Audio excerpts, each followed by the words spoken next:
Good morning students. Last લેક્ચરમાં આપણે Solanaceae કુળની વાત કરી હતી. આજે આપણે ચેપ્ટરનો લાસ્ટ ટોપિક લિલિએસી કુળના લક્ષણો અને એના વર્ણનની વાત કરીશું. તો લિલિએસી કુળ એ એકદળી વનસ્પતિનું કુળ છે. તો લિલિએસી કુળનું સૌ પહેલાં વર્ગીકરણ આપણે જોઈએ તો લિલિએસી કુળની વનસ્પતિ જે છે એનું વર્ગીકરણ આ રીતનું થશે: સૃષ્ટિ વનસ્પતિ. તો વનસ્પતિના બે લક્ષણો યાદ રાખવાના કે વનસ્પતિની કોષ દિવાલ છે, કોષ દિવાલ સેલ્યુલોઝની બનેલી એટલે કે સેલ્યુલોઝની બનેલી કોષ દિવાલ ધરાવે છે, અને બીજું વનસ્પતિ હરિત દ્રવ્ય ધરાવે છે. ત્યાર પછી ઉપસૃષ્ટિ સપુષ્પિ. તો સપુષ્પિમાં શા માટે મૂક્યું છે? તો પુષ્પ ધરાવે છે. પુષ્પ ધરાવતી હોવાથી આવી વનસ્પતિને સપુષ્પી વનસ્પતિ તરીકે ઓળખવામાં આવે છે. વિભાગ આવૃત બીજધારી. તો આવૃત બીજધારીની વ્યાખ્યા પણ ફરી સમજાવું તમને.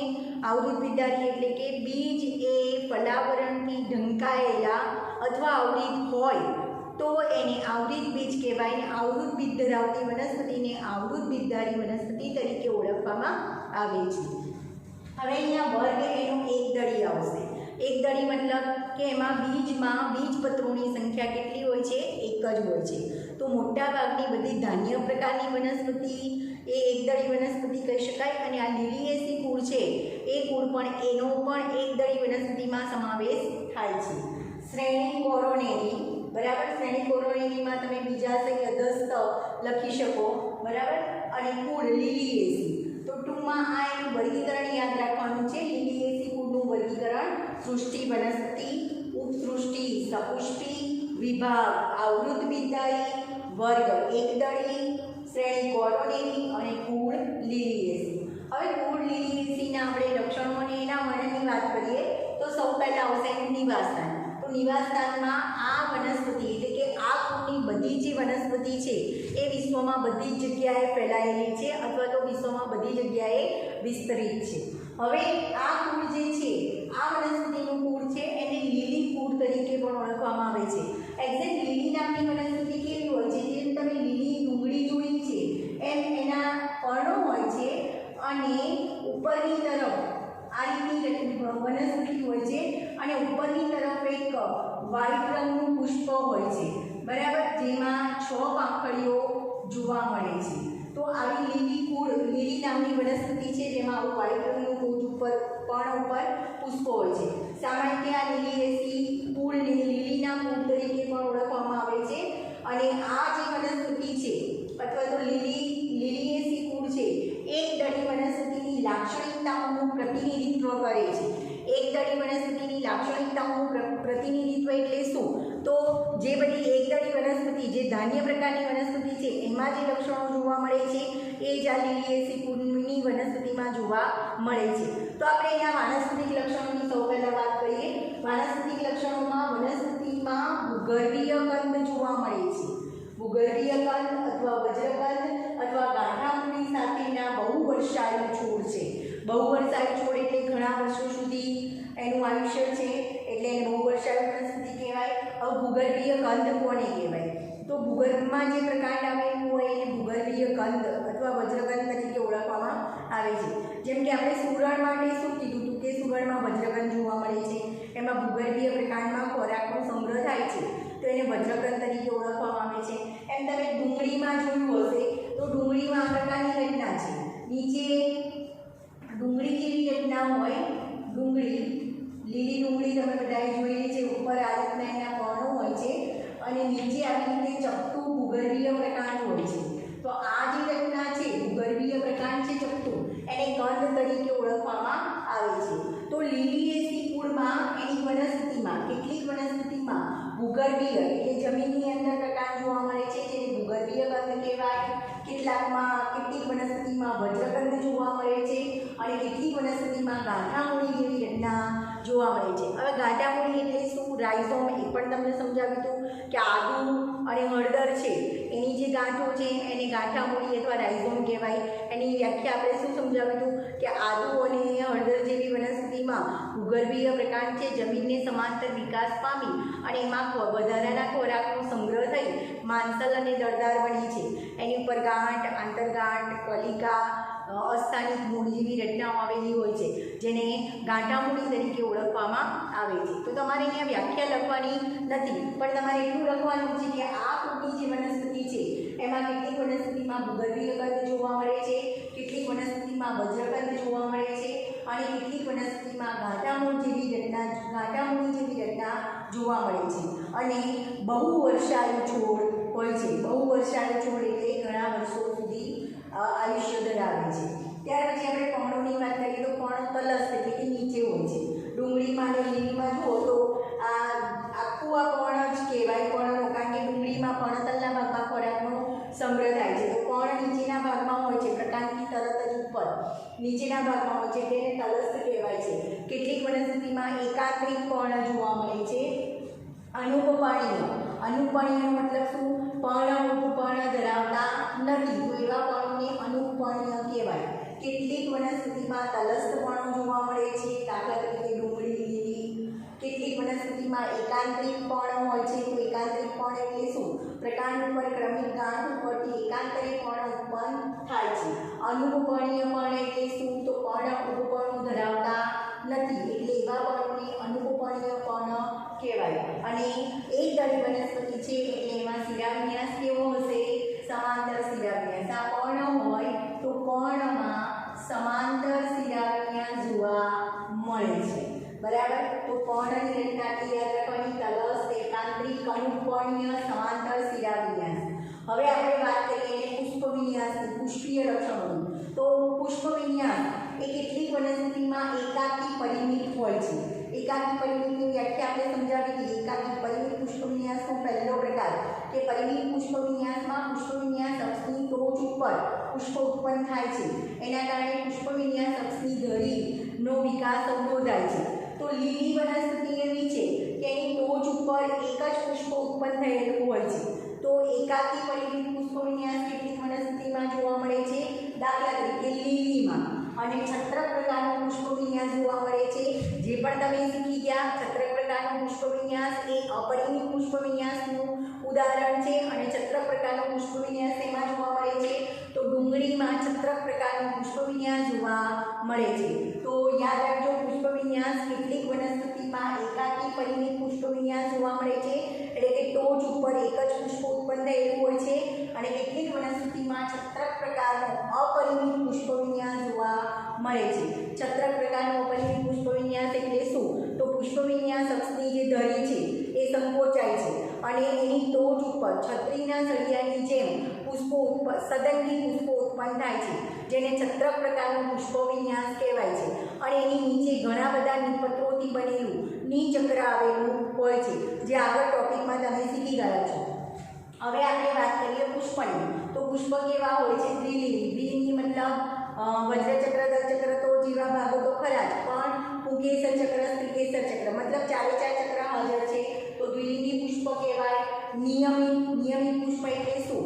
તો પુષ્પને એની લંબ ધરીએ આયામ અક્ષે મધ્યમાંથી ગમે તે તલે કાપવાથી જો એના બે સરખા ભાગ થાય તો એને નિયમિત પુષ્પ તરીકે ઓળખવામાં આવે છે. તો પુષ્પ દ્વિલિંગી છે, એટલે કે પુંકેસર ચક્ર, સ્ત્રીકેસર ચક્ર બંને ધરાવે છે. નિયમિત પુષ્પ છે, સંપૂર્ણ છે, ચારે ચાર ચક્રો હાજર છે. ત્રિઅવયવી એટલે શું? તો જે પુંકેસર ચક્ર, સ્ત્રીકેસર ચક્ર, વજ્રચક્ર અને દળચક્રના જે ઘટકો છે એ ત્રણના સમૂહમાં આવેલા હોય છે, એટલે આને ત્રિઅવયવી પુષ્પ કહેવાય છે. પછી નિપત્રી છે, તો પુષ્પ નિપત્ર ધરાવે છે એટલે નિપત્રી પુષ્પ કહેવાય. ત્યાર પછી અધોજાયી પુષ્પ. અધોજાયીના સ્થાનના આધારે પુષ્પના 3 પ્રકાર છે. જો બીજાશય સૌથી ઉપર ગોઠવાયેલું હોય તો એને ઉચ્ચસ્થ બીજાશય કહેવાય અને એવા પુષ્પને અધોજાયી પુષ્પ કહેવાય. પછી જો બીજાશય અર્ધદસ્ત ગોઠવાયું હોય તો એને પરિજાયી પુષ્પ કહેવાય, અધોજાયી પરિજાયી. અને જો બીજાશય અધસ્ત ગોઠવાયેલું હોય તો એને ઉપરીજાયી પુષ્પ તરીકે ઓળખવામાં આવે છે. હવે પરિપુષ્પક કે મોટાભાગના પુષ્પમાં વજ્રચક્ર અને દલચક્ર બંને દેખાવમાં આકારમાં જુદા જુદા હોય છે. જેમ કે મોટાભાગના પુષ્પોમાં વજ્રપત્રો લીલા રંગના હોય છે અને પાંખડીઓ છે એ જુદા જુદા રંગની હોય છે. પણ આ જે લીલી કુળ છે, લીલિયેસી કુળ છે, એ કુળમાં બધી જ પાંખડીઓ એટલે કે વજ્રચક્રની પાંખડીઓ અને દલચક્રની જે પાંખડીઓ છે એ બધી દેખાવમાં એક સરખી છે. દેખાવ, રંગ, આકાર બધામાં એક સરખી છે. તો એવા પુષ્પને શું કહેવાય? પરિપુષ્પ કહેવાય. એવી વ્યાખ્યા આપણે આગળ શીખી ગયા કે જે પુષ્પમાં વજ્રચક્ર અને દલચક્રના ઘટકો એક સરખા, એક સમાન દેખાતા હોય, રંગ, આકાર બધામાં, તો એને પરિપુષ્પ તરીકે ઓળખવામાં આવે છે. અને એમાં એક્ઝામ્પલ આપણે લીલીનું પણ કીધું હતું, બોગનવેલ, ક્રાઇનમ, પેન્ક્રેશિયમ, આ બધા જ ઉદાહરણ કીધા હતા. તો લીલી પણ એવી વનસ્પતિ છે કે જેમાં પરિપુષ્પ જોવા મળે છે. એટલે વજ્રપત્ર અને દલપત્રોને જુદા પાડી શકાતા નથી. બંને દેખાવમાં, આકારમાં, રંગમાં સરખા છે, માટે એને પરિપુષ્પ તરીકે ઓળખવામાં આવે છે. તો આપણે અહીંયા વજ્રચક્ર, દલચક્ર એવા ભાગ નહીં પાડીએ, સીધું શું લખીશું? પરિપુષ્પ ચક્ર. અને પરિપુષ્પની જે પાંખડીઓ છે એને પરિપુષ્પ પત્ર કહેવાય. અહીંયા વજ્રપત્ર, દલપત્ર આપણે એવું લખીશું નહીં. હવે પરિપુષ્પ પત્રો કેટલા હોય છે? તો ટોટલ 6 પરિપુષ્પ પત્રો હોય છે. એટલે કે 6 પાંખડીઓ હોય છે. 6 પાંખડીઓ 3+3 ના 2 એકમોમાં ગોઠવાયેલી હોય છે. એટલે બહારની તરફ 3 પાંખડીઓ ગોઠવાયેલી હોય છે અને અંદરના એક ચક્રમાં 3 પાંખડીઓ ગોઠવાયેલી હોય છે. તો પરિપુષ્પ ચક્રમાં પરિપુષ્પ પત્રની સંખ્યા 6. 3+3 ના 2 એકમોમાં ગોઠવાયેલી હોય છે. અને ઘણીવાર આ પરિપુષ્પ પત્ર ભેગા થઈ અને નલિકા જેવી રચના બનાવે છે. બરાબર. જો પરિપુષ્પ પત્ર યુક્ત હોય તો, મુક્ત હોય તો એવો કોઈ પ્રશ્ન છે નહીં. 3+3 ના 2 એકમોમાં 2 ચક્રોમાં ગોઠવાયેલી હોય છે અને ટોટલ પરિપુષ્પ પત્રની સંખ્યા 6 હોય છે. હવે પુંકેસર ચક્રની આપણે વાત કરીએ તો પુંકેસર ચક્રમાં પણ એની સંખ્યા 6 છે. પુંકેસરની સંખ્યા 6 છે. એ પણ 3+3 ના 2 એકમોમાં ગોઠવાયેલા હોય છે અથવા 3+3 ના 2 ચક્રોમાં ગોઠવાયેલા હોય છે. ત્યાર પછી આપણે વાત કરીએ સ્ત્રીકેસર ચક્રની. તો ત્રિસ્ત્રીકેસરી છે. મતલબ કે સ્ત્રીકેસરની સંખ્યા કેટલી છે? 3 છે. યુક્ત છે. યુક્ત એટલે કે સ્ત્રીકેસરો યુક્ત છે, જોડાયેલા છે, પણ બહારથી એક જ દેખાશે, પણ એના બીજાશયના આડા છેદ ઉપરથી એના છેદમાં 3 કોટર દેખાશે. એનો મતલબ કે ત્રિસ્ત્રીકેસરી સ્ત્રીકેસર ચક્ર જોવા મળે છે. તો સ્ત્રીકેસર ચક્ર યુક્ત ત્રિસ્ત્રીકેસરી સ્ત્રીકેસર ચક્ર જોવા મળે છે. હોય એટલી સ્ત્રીકેસરની સંખ્યા તો 3 કોટર છે, ત્રિકોટરીય. એનો મતલબ કે સ્ત્રીકેસરની સંખ્યા કેટલી થશે? 3 થશે. ત્રિકોટરીય અને કોટરમાં ઘણા બધા અંડક અથવા તો ડિઝાઇન આવેલા હોય છે. તો સ્ત્રીકેસર ચક્ર માટે માહિતી યાદ રાખજો. ત્રિસ્ત્રીકેસરી, યુક્ત, ત્રિકોટરીય અને કોટરમાં ઘણા બધા અંડક આવેલા હોય છે. પ્લસ આમાં તમારે જડાયુવિન્યાસ વિશે લખવાનું છે. અક્ષવર્તી જડાયુવિન્યાસ જોવા મળે છે. અક્ષવર્તી જડાયુવિન્યાસ એટલે કે બીજાશયમાં કેન્દ્રમાં વિક્ષેપી અક્ષ ઉપર અથવા તો ધરી ઉપર અંડકો ગોઠવાયેલા હોય છે. તો એને અક્ષવર્તી જડાયુવિન્યાસ તરીકે ઓળખવામાં આવે છે. ત્યાર પછી આપણે ફળની વાત કરીએ તો ફળ પ્રાવર પ્રકારનું એટલે કે બહુસ્ફૂર્તિ ફળ છે. ક્યારેક જ અનશીલા ફળ જોવા મળે છે. અને બીજ ભ્રૂણપોષી હોય છે. ભ્રૂણપોષી બીજ એટલે બીજમાં, બીજપત્રમાં ખોરાકનો સંગ્રહ થતો નથી, પણ બીજમાં કોઈ એક અલગ એવો વિસ્તાર આવેલો હોય છે જેમાં ભ્રૂણપોષનો સંગ્રહ થયેલો હોય છે. તો એવા બીજને ભ્રૂણપોષી બીજ તરીકે ઓળખવામાં આવે છે. તો લીલિયેસી કુળમાં ફળ પ્રાવર કે અનશીલા પ્રકારનું હોય છે અને બીજ ભ્રૂણપોષી પ્રકારનું હોય છે. તો આ હતું લીલિયેસી કુળનું વર્ણન. બરાબર. એના વાનસ્પતિક લક્ષણો, એમાં પર્ણો, બરાબર. પછી પુષ્પીય લક્ષણો, એમાં પુષ્પીઓના વિન્યાસ, પુષ્પ, પરિપુષ્પ ચક્ર, પુંકેસર ચક્ર, સ્ત્રીકેસર ચક્ર, ફળ અને બીજ વિશે લખવાનું છે. હવે આપણે વાત કરીએ એના પુષ્પીય સૂત્રની અને આ કુળમાં સમાવિષ્ટ વનસ્પતિઓના સાયન્ટિફિક નેમ અને આર્થિક અગત્ય એની આપણે વાત કરીએ. આગળ આપણે પુષ્પમાં પરિપુષ્પ પત્રની વાત કરી કે પરિપુષ્પ પત્રમાં 6 પરિપુષ્પ પત્ર છે. પાંખડીઓ 6 છે. 3+3 એમ 2 ચક્રમાં ગોઠવાયેલી હોય છે. બરાબર.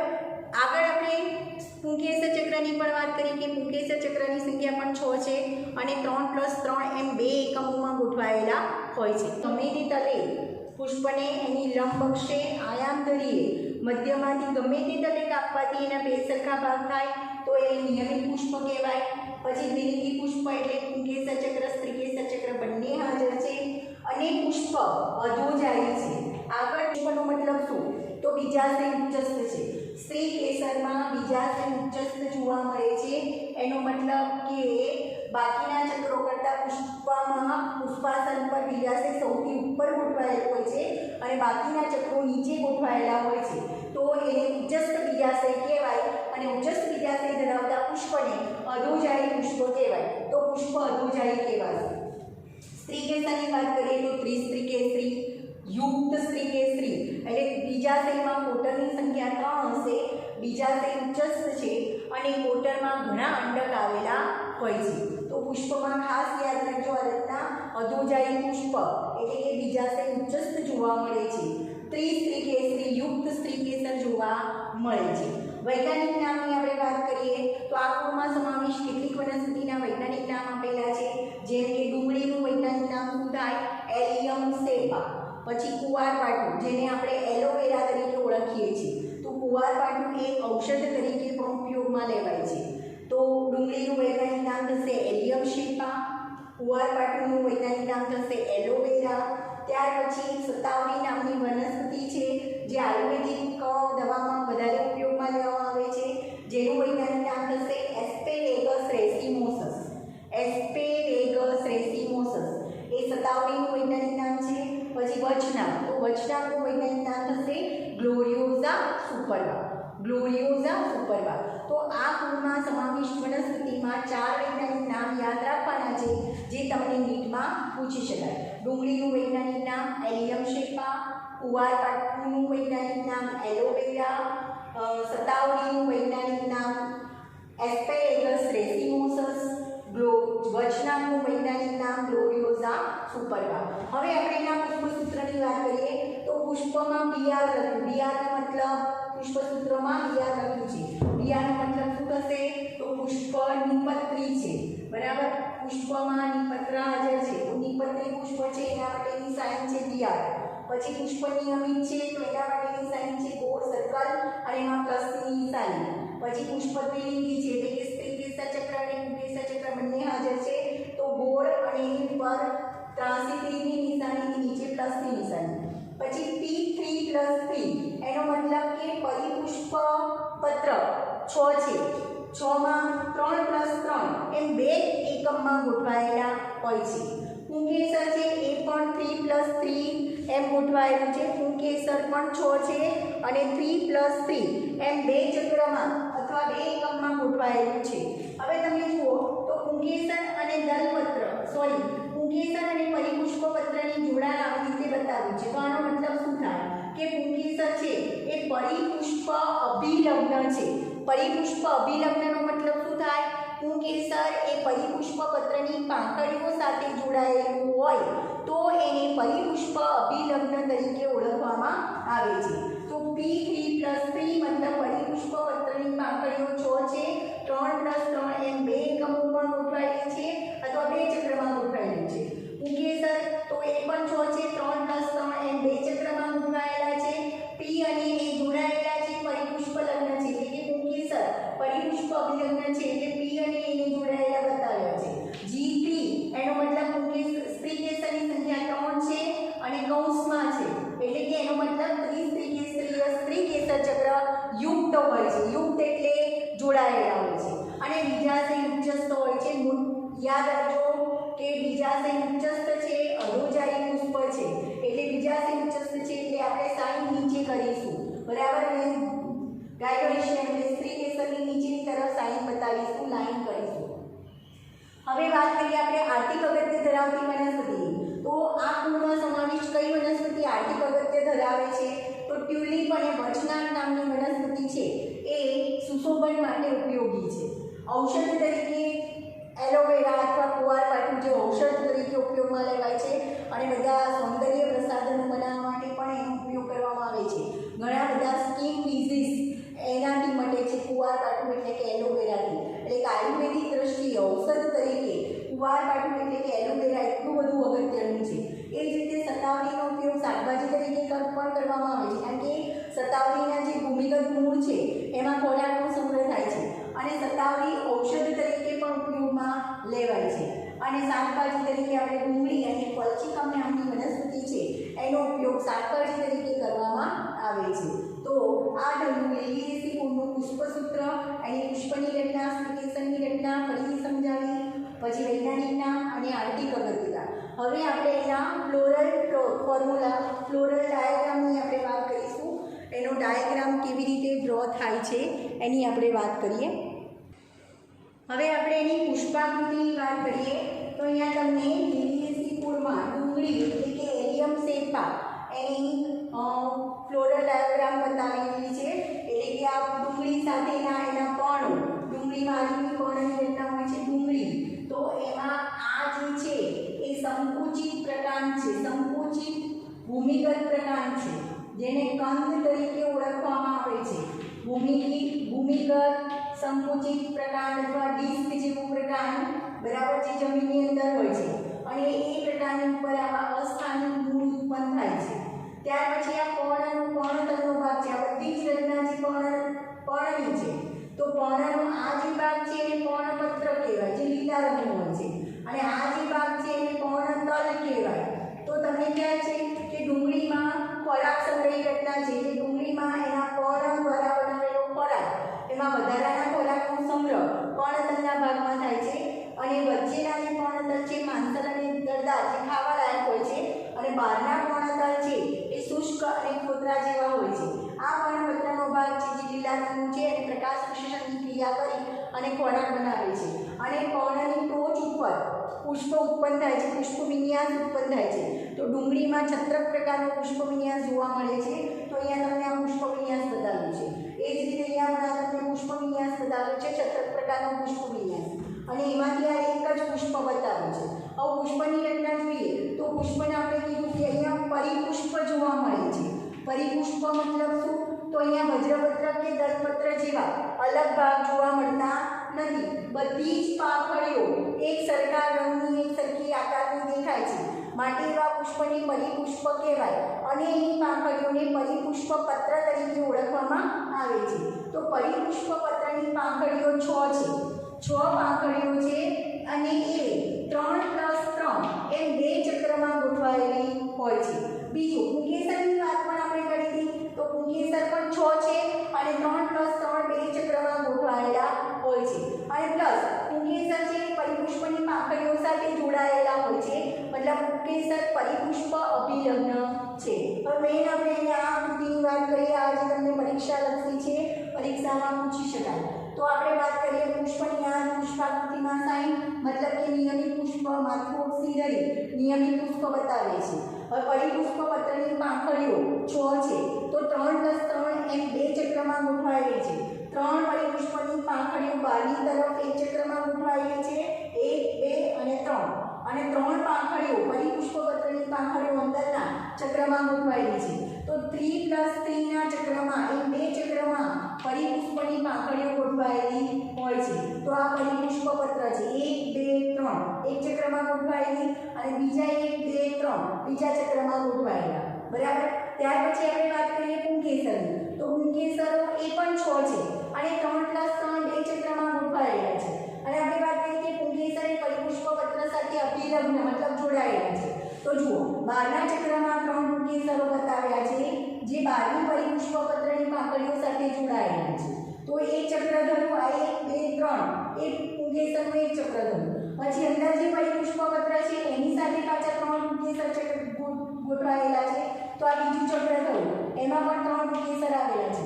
તો પુંકેસરની સંખ્યા પણ 6 છે અને 3+3 આ એક ચક્ર અને આ બીજું ચક્ર એમ 3+3 ના ચક્ર 2 ચક્રમાં ગોઠવાયેલા છે. એ જ રીતે આપણે સ્ત્રીકેસરની વાત કરીએ તો સ્ત્રીકેસરમાં અંદર બીજાશયનો અનુપ્રસ્થ છેદ આપ્યો છે, બીજાશય ત્રિકોટરીય છે, એનો મતલબ બીજાશય ત્રિકોટરીય છે, એનો મતલબ કે સ્ત્રીકેસરની સંખ્યા 3 છે. યુક્ત સ્ત્રીકેસર ચક્ર છે, 3 કોટર, એમાં ઘણા અંડક આવેલા હોય છે, અક્ષવર્તી જલાલ વિન્યાસ જોવા મળે છે. તો આમ 3 ના એકમોમાં ગોઠવાયેલા છે બધા જ ઘટકો, એટલે એવા પુષ્પને ત્રિઅવયવી પુષ્પ કહેવાય છે. અને નીચે આ તમને સાઈન આપેલી છે નિપત્રી હોય તો એની નીચે આવી સાઇન કરવામાં આવે છે. આનો મતલબ કે નિપત્રી પુષ્પ છે. તો આ થયું લીલિએસી કુળની પુષ્પાકૃતિ. પરિપુષ્પપત્ર 6 3 + 3 એમ બે ચક્રમાં ગોઠવાયેલા. પુંકેસર 6 3 + 3 એમ બે ચક્રમાં ગોઠવાયેલા. સ્ત્રીકેસરની સંખ્યા 3 યુક્ત બીજાશય ત્રિપુટડીય અને અક્ષવર્તી જરાયુનિયા જોવા મળે છે. નિપત્રી અને નિયમિત પુષ્પ હોય છે. બરાબર.